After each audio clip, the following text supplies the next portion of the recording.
जय श्री रुक्मिणी द्वारकाधीश की, जय श्री प्रभुपाद की, जय श्री गुरुदेव की, जय गौर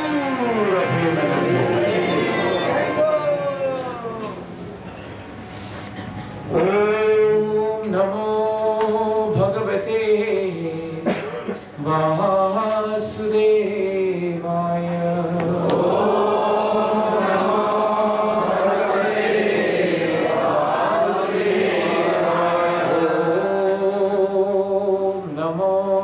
भगवते वासुदेवाय।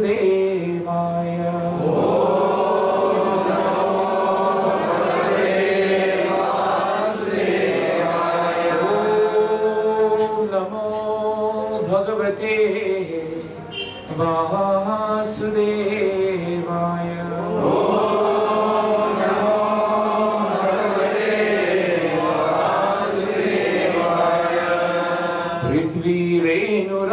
पृथ्वीरेणुरनूर्पयांसि कणिकः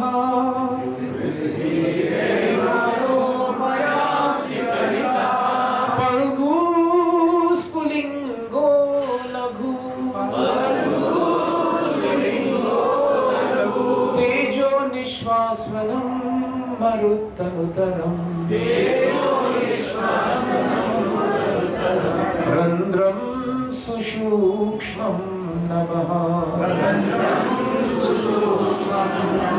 शुद्रा रुद्र पितामह प्रभृतः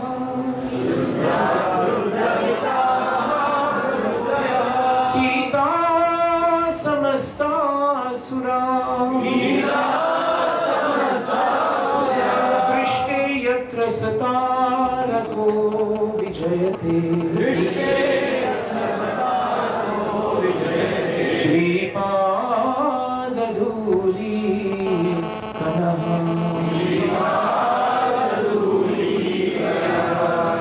This is a very beautiful shloka sung by King Kulashekar Alva from Mukundamala Stotra. I think it is verse 14 maybe, or 14. This is one of Maharaja's favorite verses because it describes the great opulence and power of the protection of Krishna. Today we are in Dwarka, but we should not forget that Dwarka actually stands for the principle of the protection of Krishna. That is the meaning of Dwarkadham. Dwarka is actually known as a fortress. If you read Krishna book chapter 50, the beginnings of Dwarka are described nicely there. And Dwarka is described by Srila Prabhupada as a fortress. It was a fortress meant to protect the residents, not of Dwarka, but the residents of Mathura. The residents of Mathura became the residents of Dwarka. This is something we should remember. That's why even in Dwarka, you'll find residents here with the surnames of Yadava. And they will tell you that actually they are from UP. But we forget that actually those who were in Mathura were transported by Krishna to Dwarka. So sometimes, people would come to Guru Maharaj and they would say, Maharaj, I'm coming from UP, my name is Yadav. And Maharaj would say, Krishna is Gujarati. So we forget actually that the whole Dwarka came into being because actually Krishna wanted to protect the residents of Mathura. And this verse is very important because it tells us how powerful Krishna is. In this shloka, so nicely it is translated that the whole earth in this world, right? This entire earth is very powerful. Prithvi, it's very, very powerful, very big, very huge. But in front of Krishna, this earth, Kulashekar Alva says, is no greater than a speck of dust. It is just like dust. It is not very big actually. So in front of Krishna, this entire bhumi is actually smaller or equivalent of a speck of dust. Then Kulashekar Alva describes Krishna as all the waters of the ocean, and the oceans are so vast. In fact, 70% of the earth is oceans, and the remaining is actually land. And yet, if you put all the oceans together in front of Krishna, they become not drops, but droplets. They are that small in front of Krishna. Then Kulashekar Alva tells us that the totality of all the fires of the world, the fire of destruction that Lord Shiva exhibits in this world before the universe is annihilated, in front of Krishna, before Krishna, it is nothing more than a spark. And not only a spark, but a minute spark. So it's a very small spark in front of Krishna.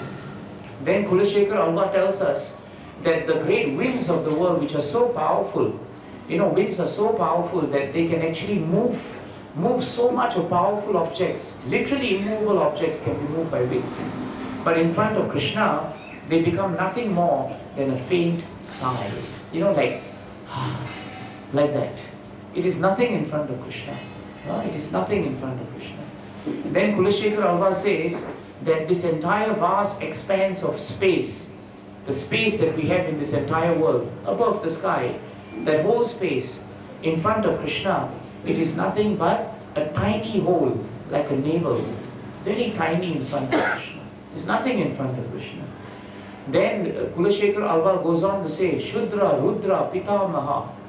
He says that all the great devatas, like grandfather Bhishma, Brahma, grandfather Brahma, like Lord Shiva, and all the other devatas in front of Krishna, they are insignificant.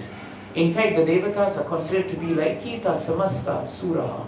They are considered to be like insects, And these insects, Maharaj said that the particular word, for Kitaha, insects, but Maharaj told us that these insects also refer specifically to the kind of insects that are born in the morning and they die in the night.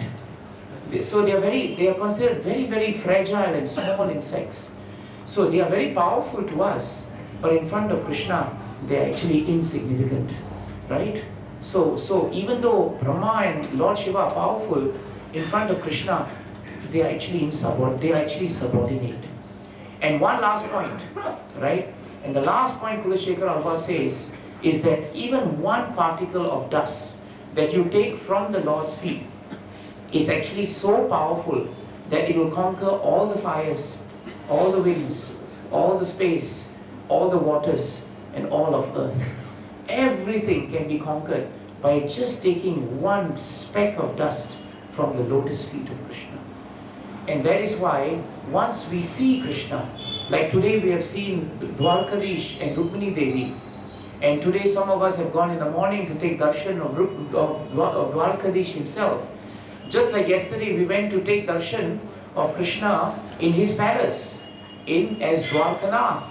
Right? Here he is Dwarkadham and there he is Dwarkanath. There Krishna is relaxing. Here he has to work. Right?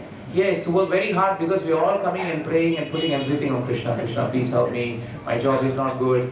My husband is not good. My wife is not good. My children are not listening to me. I don't have a big house. So many things. So here Krishna has to sit down. He has to listen. But there, when we went over there, when we crossed that vast expanse of water, which was actually right where Dwarka was, right, we came to Krishna's palace. And there you all would have seen the beautiful manifested deity of Dwarkadham.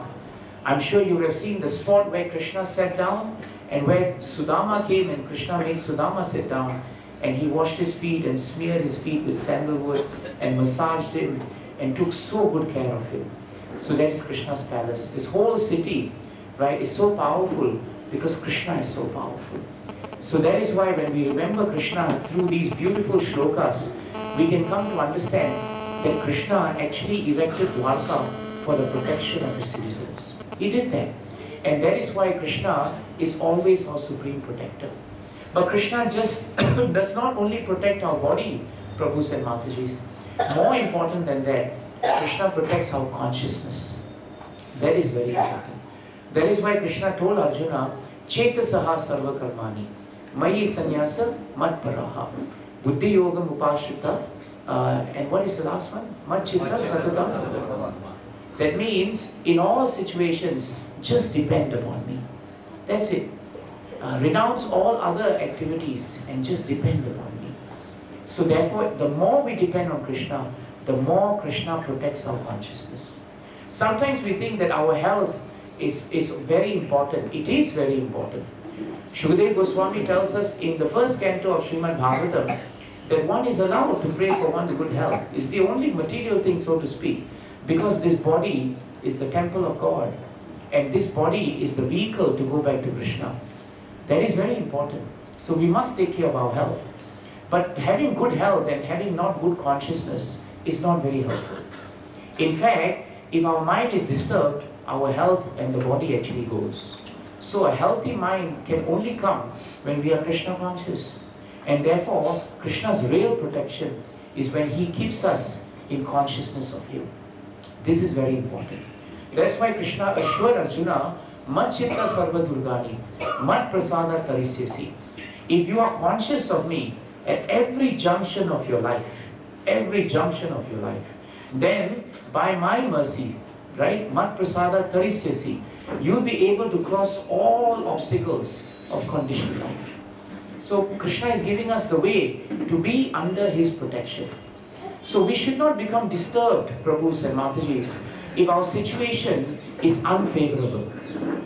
A situation may look unfavorable, but if in that unfavorable situation we are able to remember consciously Krishna, then that is actually Krishna's protection. You see the point? An unfavorable situation is very often the manifestation of Krishna's protection. All the devotees in Bhagavatam were in unfavorable situation. Do you see any devotee in Bhagavatam who had a favorable situation? No. Actually, for an outsider, Bhagavatam is a very depressing scripture, because all the devotees were put in difficulty. Gajendra was in difficulty, right? The Devatas churning milk ocean, they were in difficulty. Sudama was in difficulty. Rukmini Mata was in difficulty. All the residents of Mathura, 17 times Jarasan would attack. How much difficulty they had? Just think about it. And from first canto, Parikshit Maharaj was in difficulty. The Pandavas were in difficulty. Third canto, the Devatas became very scared because Jai and Vijay fell and they were in difficulty. When Bali Maharaj conquered heaven, the Devatas were in difficulty. So every junction, Ajamil was in difficulty. They were all in difficulty. And yet, their difficulty was the platform for their protection. Because they remember Krishna. So if we are in difficulty, or we are put into difficulty, you should consider it as Krishna's mercy. It is his protection. Because he is forcing us to remember him. Because ordinarily, we will not remember Krishna. The problem is in Kali Yuga, in ordinary circumstances, it's very difficult to remember Krishna. Why? Because we become complacent. When things are good, it's easy for us to forget Krishna. When things are bad, then we remember Krishna. So Krishna has to follow us, isn't it? Since you're always not thinking of me, then I have to put you in difficulty so that you can remember. This is Krishna's mercy. In chapter 50 of Krishna book, since we are in Dwarka and we are going to leave Dwarka in about an hour or so maybe, it's good for us to remember why Krishna came with this idea of coming up with Dwarka. It started actually because Krishna had actually killed Kamsa. And Kamsa had two queens, Asti and Prapti. And Asti and Prapti, they were the daughters of Jarasan. And you all know Jarasan, right, was a great ally of Kamsa. He was older to Kamsa, his daughters were married to him, and therefore he was actually considered to be like grandfather level of towards Krishna and Balaram, right? Because Kamsa was like uncle already. So when Jarasan found that his two daughters came home to his house, Jarasan was the king of Magadha, right? Magadha is actually the province today of modern day Bihar.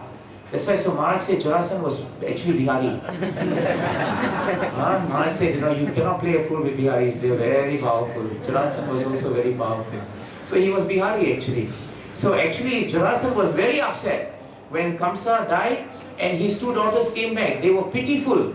And which father likes to see his daughters coming back when the husband has been killed? Husband died naturally, what to do? But killed by Krishna, that's not a very good state of affairs. And Jarasan was also very envious of Krishna. Very envious of Krishna. So then he took a vow. And his vow was, I will not only annihilate Krishna and Balaram, but because the seed because Kamsa has been killed and my daughters cannot give birth anymore, I will wipe out the entire dynasty of the Yadus. That's what I'm going to do. So not only was he content to kill off Krishna and Balaram, but he wanted to wipe out all of the Yadu dynasty. Yadu dynasty means all the subdivisions also. Andhaka, Vrishni, Bhoja, they all are supposed to be wiped out. So what did he do? He summoned a very powerful, division of army. And Bhagavatam, Krishna book, Prabhupada describes that the army was made up of 13 divisions. Each division would have thousands of elephants and thousands of horses and thousands of chariots and thousands of foot soldiers. And like that, there were 13 divisions. And they all marched from Bihar, Magadha province, all the way to Mathura. And there they laid siege to the city. Now, Krishna and Balaram were inside the city of Mathura. And when they found out that they were surrounded, Krishna and Balaram realized that the residents of Mathura, they were in great fear. Naturally, even though Krishna and Balaram were there, they were still in great fear. Just like the residents when Golden Leela took place, you will recall they were in great fear. And they turned to Krishna and shouted, Krishna, Krishna, Mahabhaga. Krishna, you are the most fortunate. Therefore, bestow your good fortune onto us. In the same way, the residents of Dwarka, of Mathura, they also became very, very anxious. And they prayed to Krishna as Krishna, Krishna, Mahabhaga. And please give us this great fortune. What is the great fortune that Krishna gives us? The fortune of his protection. Prithvi, Renu, Ranur. This is the fortune that we get when we come under the shelter of Krishna. The highest fortune is to be protected by Krishna.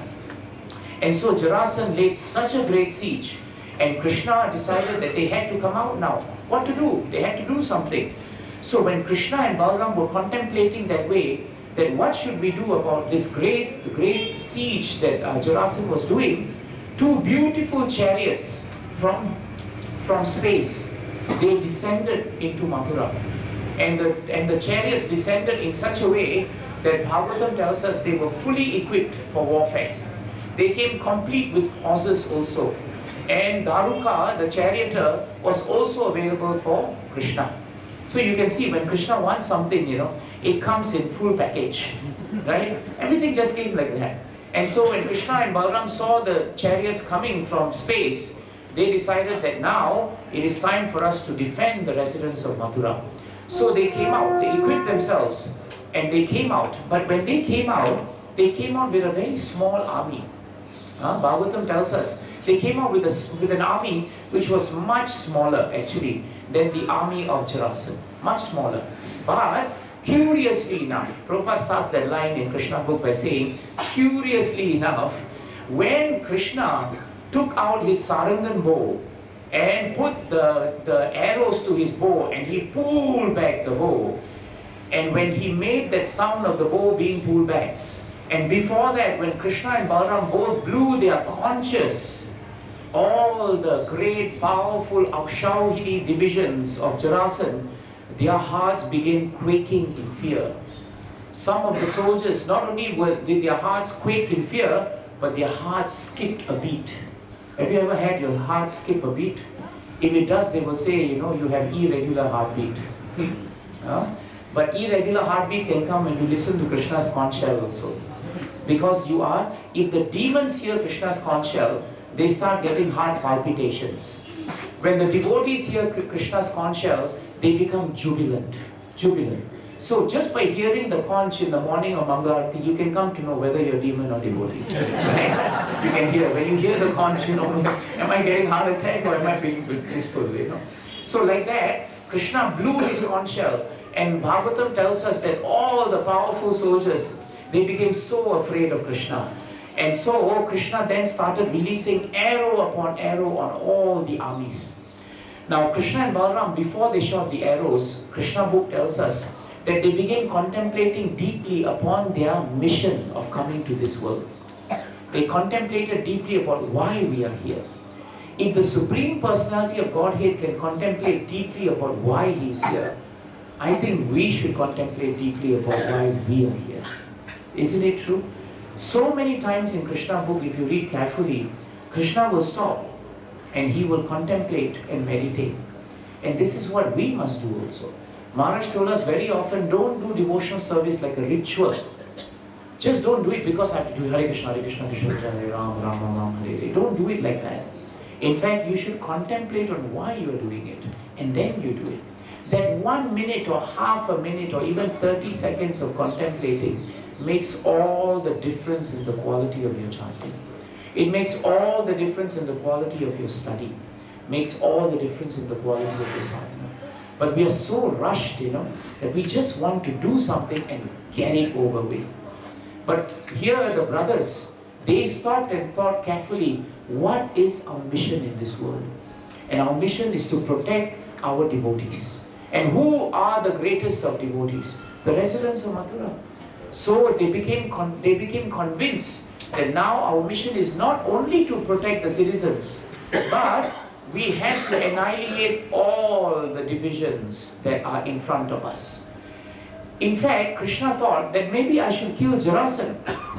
But Krishna thought to himself, I'm not interested in his kingdom. I'm not interested in his kingdom. So if I'm not interested in the kingdom, Krishna's policy was don't kill the king. It was very simple. If I don't want the kingdom, don't kill the king. Let the king survive. So Krishna decided, I will not kill Jarasandha, but I will wipe out his division. If I wipe it out, he won't have an army to come back and harass the residents of Mathura. So saying that way, Krishna and Balaram decided to decimate the population of the soldiers. And if you read that part of Krishna book, it's very, very powerful. It was literally a bloodbath. In fact, it was stated that the fields of the battle was filled with the blood of the chopped limbs of all the soldiers. All the soldiers were shot by Krishna's arrows. And Krishna shot arrows not just one, from his bow. He could shoot 3, 5, 7, 9. Like that he could shoot. And he never wasted any arrow. Every arrow found its mark. And the arrow did not just cause hurt to someone. When the arrow hit someone, immediately there was death. So it was very swift, very efficient actually. Lord Balaram did not use arrows. He decided to be a little bit more in contact. So he used his club. He just went around and beat up everyone and smashed them. And not only were the elephants and the horses and the entire army that came, they were all decimated. And it was just like, Bhagavatam describes that the limbs were floating in the river of blood, just outside the fields of Mathura. It was like that actually. That's why anything related to Krishna is just amazing. If we were to see this scene in a material thing, we would feel, why so much violence? But when we speak about it in Krishna book, I see everybody is smiling. No one is feeling, oh, how terrible this is. It's amazing. It's amazing because it has to do with Krishna, right? When Krishna kidnapped Rukmini, all the devotees were happy. If someone kidnaps your wife-to-be, you won't be happy, right? You won't be happy. But when Krishna kidnapped, right, everybody became happy. In fact, even the envious kings who looked at Krishna, they also thought, wow, Krishna is very powerful. Then they came to their senses, oh, but he's kidnapping. We have to chase him. When Kaliya saw Krishna coming into the water, the first instance of Kaliya was, What a beautiful boy. Then he woke up and said, wait a minute. I should be envious of him because he's coming into the water. And then Kaliya became demonic.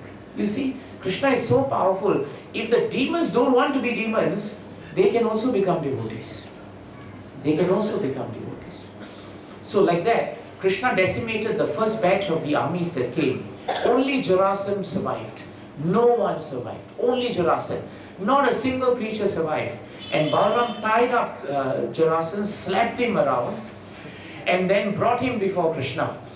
And Balaram was thinking, now we should finish off Jarasandha once and for all. Then we don't have to worry about Mathura at all. But Krishna had another plan. Right? Krishna always has another plan. And Krishna said, never mind, let Jarasandha go. In fact, Jarasandha being released was more painful than death. Because for a Kshatriya to be caught, humiliated, and then had to be released was very bad. And it was worse still because when Jarasandha marched into Mathura, outside Mathura, before that he called out to the boys. And you know how he addressed Krishna? He addressed Krishna as Purushama Adama. Purusha Adama. That means he addressed him as one who is the lowest of men. Krishna is known as Purushottama. He is the highest of men. But Jarasandha refused to address him that way. He said, you are the lowest of personality. But our Shastras and Prabhupada tell us that actually the way it is pronounced and the way it is written, it is not just meaning that you are the lowest of personality, but the deeper meaning is you are the personality who pushes everyone lower than you. In other words, you are the greatest of personalities. So even when demons want to condemn Krishna, they have to praise Krishna. They have to praise Krishna. And then Jarasandha spoke loudly to Krishna. You have three faults, Krishna. One, you are the lowest of men. Second, you are not even a Kshatriya. You are just a Vaishya, right? You should not even be ranking equally to fight me. At least Balaram, is something, but not you. You are nothing. And third thing, he said, third thing that's very important. He said, in your childhood, you were hidden. You were hidden by Vasudeva and Devaki. And those who try to hide, they are cowards. That is why it is stated in Bhagavatam that Krishna is sometimes referred to as Gupta. And the Vaishyas, their surnames are Guptas. And Prabhupada says, Gupta also means one who is hidden. So Krishna was hidden. Chaitanya Mahaprabhu was also hidden. And that's why sometimes he's known as Gupta Avatar. He's known as Gupta Avatar. Thank you.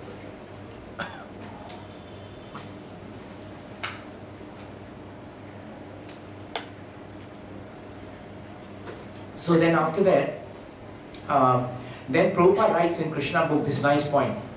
He said that demons always have a tendency to find fault in others.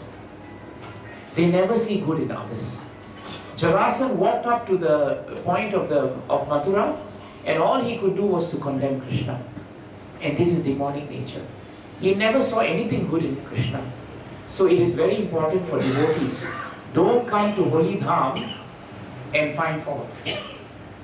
Maharaj used to warn us, don't come and stay in the guest house and come and say, why the water so cold? Why are there so many things flying around? Why is it that the rooms are not clean? Anyone came down and saw Maharaj under this tree, there used to be a tree here, and said, Maharaj, the guest house is very nice, not very clean. Maharaj said, then leave the dham. Don't stay in the dham, leave the dham. If you cannot come here and find something which is beautiful, then you don't belong to the dham. That's why Jarasandha could not enter Mathura Dham. He could not enter because he could not see anything good in the Dham. And that's why he could not enter.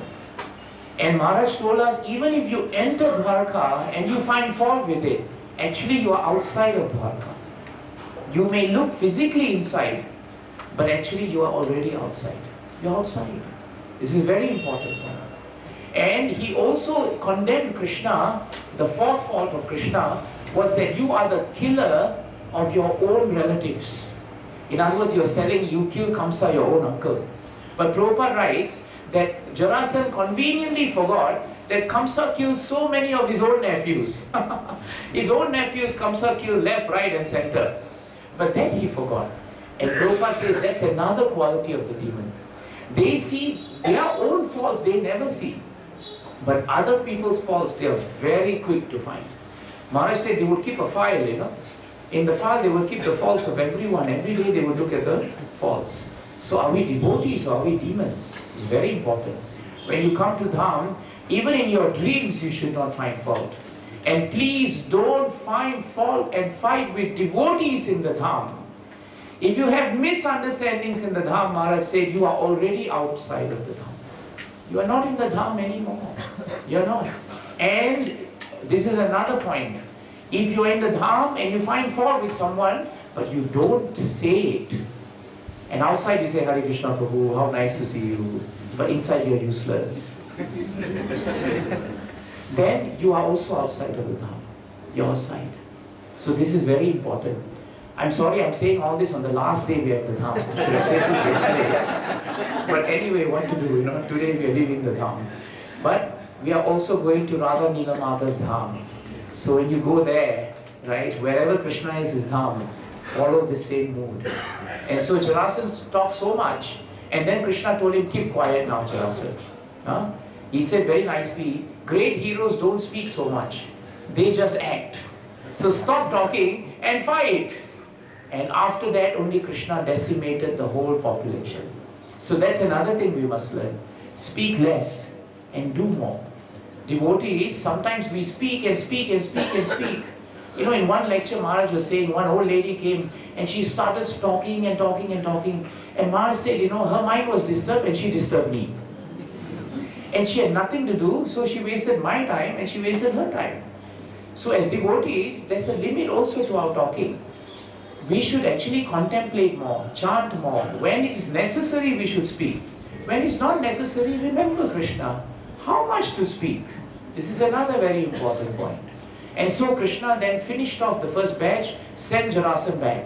As Jarasan was going back, he decided now once and for all that I will go back to Magadha province, I will give up being a king, I will retire to the forest and perform deep austerities. When he went back, all his courtiers said, Jarasan, you're so powerful that one thing that happened to you in your loss was just what we call a fluke. You know what a fluke is? It was just one off. It won't happen again. Don't worry. Now just go back and fight. Now Jarasan should have got good sadhu sangha. They should have told him, you got smashed by Krishna. Now learn your lesson. But when we are surrounded by asat sangha, we never learn.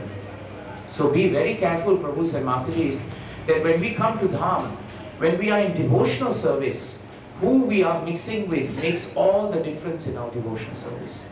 If you're mixing with devotees who are in the modes of passion and ignorance and who are envious, critical, you will also become critical.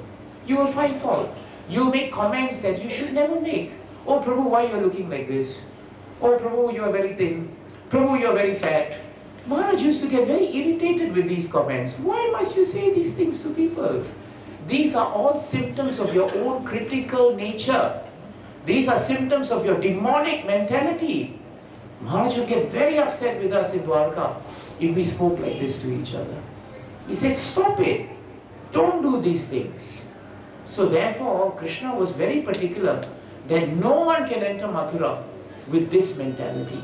How much he protected the consciousness of the residents of Mathura. See, and that's our duty.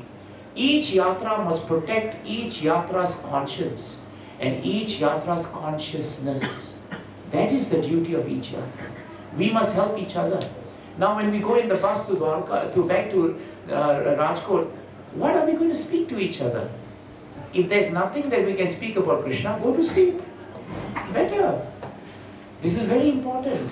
Because when we leave the Dham, Maharaj told us you must take the Dham with you. You must carry the Dham with you. Not just leave the Dham and then go back to nonsense consciousness. That is not why we came to the Dham in the first place. So this is a very important point. Now after what happened, I think electricity. Someone's sitting inside. Power gone. Oh, okay, fine. So then what happened was, Krishna then finished off Jarasan. Jarasan went back. But because of Asat Sangha, he came back. And he came back 17 times, Prabhus and Mataji, 17 times. And every time he came back, Bhagavatam tells us he was wiped out by Krishna.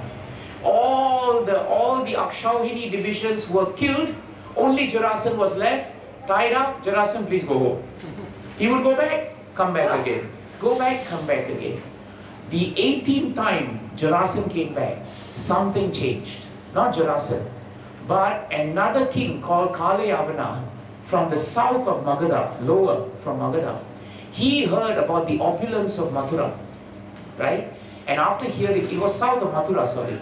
He heard the opulence of Mathura. He also heard that Jarasan was going to attack for the 8th time. And the soldiers were very, very big. It was the same 13 division, you know. And this Kalayavana had 30 million Yavana soldiers. 30 million. Jarasan was small compared to Kalayavana. And he thought, if I attack now, if he comes from the south and I come from the north or the east, we will finish off Mathura. And he thought, I will take everything. And in his mind he was thinking, I will work with Jarasan. But after conquering Mathura, I will wipe out Jarasan. This is the attitude of demons. We come together and say, Prabhu, we don't like him, right? Yes, let's join forces. After joining forces, we will just beat each other up also. This is demonic mentality. So then what happened was, Kalayavana came and besieged the city from the south. And Jarasan came from the east. And now Balaram and Krishna decided, let's sit down and discuss this matter now. Because if they come with this big army, our small army is there. It's powerful, not very big, but it's powerful. It has defeated Jarasan 17 times. Why do you think a smaller army could defeat Jarasan? Because the army had Krishna and Balaram. In fact, Krishna and Balaram didn't need an army. They were so powerful, they didn't need an army. That's why when Arjuna and Duryodhan went to see Krishna after Krishna announced that he would be neutral in the Mahabharata war, and that he only had his great Dwarka army and he only had himself to offer as a charioteer, Arjuna and Duryodhan rushed very quickly there. They arrived on the same day, entered the quarters of Krishna in Dwarka. Where was this? Dwarka palace. That was where they came to see Krishna. So they went there to his bed and he was lying down. And Arjuna sat at his feet. Duryodhan thought that I must sit very close to him, so when he wake up quickly I'll tell him I want this. And when Krishna opened his eyes, he saw his feet first. And he saw Arjuna next to his feet. So we know now where to sit, isn't it? When we want to talk to Krishna. Sit at his feet. And so Krishna then told Arjuna and Duryodhan, welcome. What do you want? And he said, Arjuna, you go first. Duryodhan said, actually I arrived just before he did. And I'm seated closer to you. But Krishna said, you may be seated closer to me, but he is at my lotus feet. And not only is he at my lotus feet, but he's a bit younger to you. So give him chance, let him ask. So Duryodhana was a state of anxiety because he knew what he would ask. And he thought everybody else would ask just the same thing as he does. But Arjuna said, I only want you, Krishna. I don't want anything else. And Duryodhana left thinking, we have won the Mahabharata war.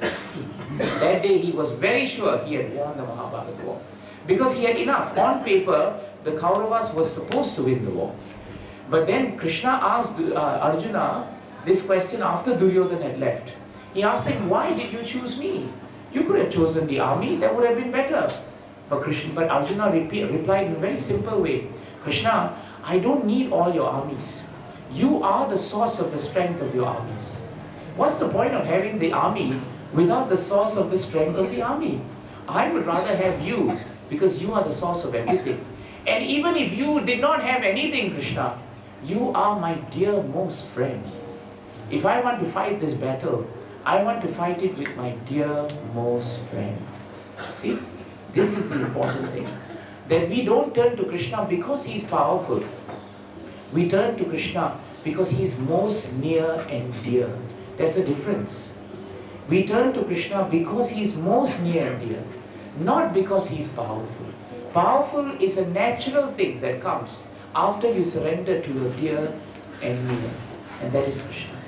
And in the same way here, Krishna said to Balaram, now Balaram, we have a problem. we have to do something now. We can't come out and fight the way we did. We have to now fight in such a way, you go out with the forces and you handle Jarasandha. I'm going to come out with no weapons at all, and I'm going to do that old style of battle. We do a one-to-one. If we fight one-to-one, whoever defeats, your army goes home, my army goes home. You know, that's how warfare was. So Krishna decided, I will come out and meet Kalayavana, and you will fight Jarasandha. Now, they got prepared to do all that. Simultaneously at the same time, Krishna then decided, while he was going to fight, he decided, let me now build a beautiful fortress and build it, right, in the province of Mathura, in a city known as Dwarka. So Prabhupada writes, in those days, Dwarka was in the province of Mathura. So how big was Mathura actually, if you think about it? Here's Dwarka and there's Mathura. But Dwarka was a province of Mathura. So Krishna then decided, let me build a city where no two-legged man, beast or demon can ever set foot in. In other words, we are not actually able to enter Dwarka because we are two-footed animal, isn't it? No demon can enter Dwarka. No demon can enter Dwarka. And no animal can enter Dwarka. That was Krishna's demand. And so he summoned Vishwakarma and said, now I want express city. Quickly do it now. Because they are coming now and they are laying siege. So you can imagine the scene of the battle. Huge army from Jarasandha. Huge army from Yavanas. Krishna in Mathura saying, now we need to start building a city. And with his inconceivable power, he empowered Vishwakarma. And Vishwakarma built a city which was 96 square miles in size. And Prabhupada says that this city was built into the sea. Into the sea. Very far. So Mathura is very big, not land. Mathura is landlocked actually. But Dwarka is at the edge. So Krishna came to the ocean there, and the city walls were actually in the sea. It is inconceivable. Huh? The city grew from the sea. And the walls, Krishna book writes, were actually in the sea. Today, if you go to the excavation center in Dwarka, right, which is actually a building here, and if you enter it, they have certain times when you open, you will see these large chakras. You will see evidence of these inscriptions on the pillars. If you are a scuba diver and you dive into that water that we cross, you can still see remains of Dwarkadham. You can see coins bearing Krishna and Lord Balaram are there actually and have been found. So between Dwarka Nath and mainland Dwarka, the whole Dwarka was actually there, 96 square miles. But even though it was 96 square miles, all the palaces, there were thousands of palaces within 96 square miles. How is that possible? It's Krishna. And the palaces were skyscrapers. So New York City was not the only city with skyscrapers. Long before New York and all other cities came, the first city with skyscrapers was Dwarkadham. And the palaces were built of gold. The gates were known as Gopuras. Every palace, right, the pavements outside the palace were bedecked with jewels. Inside every house, there was a basement where you could store food, where you could store all kinds of things. Every house had a beautiful jewel, diamond-like Vishnu deity, which was the deity of the Yadu dynasty. And inside every house, there was so much of palatial ornamentation and opulence. Can you imagine how Krishna transformed this city? And all throughout the city, right, it was so beautiful that each Devata came and offered a present to Krishna. Every Devata. For example, Varuna came and he gave a beautiful umbrella. Indra came and he gave a beautiful horse. The horse was all white. Only the black tip of the ears, was black. And then Vishwakarma's offering was the city itself. And Prabhupada writes 33 million devatas, 33 million presents. and the Parijata tree, which is only found where Indra keeps Swargaloka, Indra decided that I will give that tree to Dwarkadham. That tree came here. And Kalpa Vriksha trees were actually planted on the sides of the streets. They are actually only found in the spiritual kingdom. They are desire trees, but they were found in Dwarkadham. They were found in Dwarkadham. This is how Krishna built it. All of it while Jarasan was outside and Kalayavana was outside. And when it was built, Krishna with his Yoga Maya potency, he transported all the residents of Mathura who were looking to Krishna for his protection. He transported all of them back. Everyone back. He transferred everyone from Mathura to the new city of Dwarka. And when he moved them all there, practically no one was left in Mathura. So actually, he had nullified the effect of the warfare battle strategy of Jarasan as well as Kalayavana. Because there was no one else in the city. Of course, they did not know that because they were demons. They had no clue about it. But Krishna had taken care of them. And once he took care of them, then only he came out. And then only he started his next pastime, where he would walk as Ranachod. Later he would walk and walk and walk. Kalyavana would chase and chase and chase. And he would eventually be decimated by Muchukunda. So this is the pastime of how Krishna actually built this beautiful city of Dwarka. Jai Granthara Srimad Bhagavatam ki Jai Srila Prabhupada ki Jai Srila Gurudev ki Ananta Kodi Vaishnavrinda ki Nitai Gaura Premananda. So now whenever we come to Dwarka, please remember this great pastime. Please remember how precious Dwarka is. And please remember the mood that we must be in the holy night. Please never forget what Krishna wanted. Do not forget the mood of Jarasan. Do not forget that we must be very, very careful not to be critical. And we must always see good. Those who see good, they become good. If you find fault, fault finds you. That is the way of life. If you find fault, the fault will find you. Whatever that you are finding fault in, that fault you have already exhibited. But you cannot see it. Everybody else can see the fault in you. But they are just ignoring that fault. But you are just extrapolating on that fault. Hare Krishna. Yes, Sudama Prabhu. Thank you, Prabhu, for the wonderful lecture. Just one quick question. You have a very beautiful point of you should not see the critical aspect of things in person or anything. But if we see from the aspect, not from the envious mentality, but from the viewpoint of improvisation.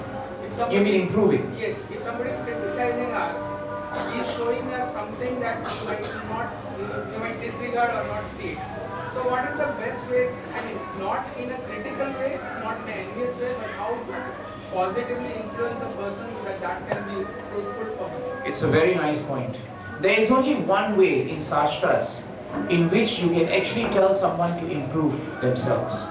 You can only do that if you have the adhikar to do so. Adhikar. And you can only do that when you have a relationship with someone. A spiritual master has the right to say to a devotee. A Siksha Guru, someone who is senior, they can tell that to you. But even then, the spiritual master and Siksha Guru must be very careful not to say it, in the form of even with the slightest bit of envy. It's very dangerous. And relationship. If I and you, Prabhu, are very close, we are like friends. And if I find that your sadhana is going down, lovingly I can always tell you, Prabhu, I find that nowadays you are not chanting very well. Is everything alright? In that way, you're not being critical, but at the same time, you are reaching out to someone to show them that you care for them. In that way, you don't have envy in your heart because you love that person. That's why you're trying to serve that person. And that person will not feel anything because you have a relationship. On that platform, you can reveal your heart, and you can reveal your heart also. But when you are not in a relationship with someone, and you just go up to someone and say, Prabhu, why you are like that, and why you are this way, and why you are that way, it hurts people. And when you hurt someone who is a devotee, Krishna doesn't take it very lightly. Is that all right, Prabhuji? It's a very important point. So help each other on the basis of friendly, loving dealings. What is wrong with that? Nothing wrong with that. Vaishnava Seva Prabhu. Anand Sakti Prabhu, yes. But you said in the harm is not paid for.